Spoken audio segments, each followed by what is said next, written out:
Hello, this is Mike. Hi, Mike, it's Jen. I'm off-site and my laptop won't boot. I have a meeting in an hour.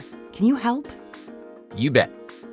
In the past, we would have had Jen bring her laptop into the office for repair. Or we would have sent a technician to her. Or we would ship a replacement to her. Each of which involves a lot of downtime, missed customer meetings, and costs. But fortunately, we now have a much faster, easier way.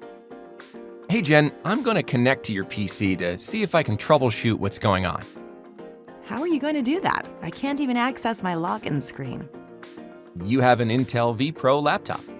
That means I can use Intel Endpoint Management Assistant to connect to it and manage it remotely, even though it won't boot. I'll restart you into safe mode. I think I found the problem.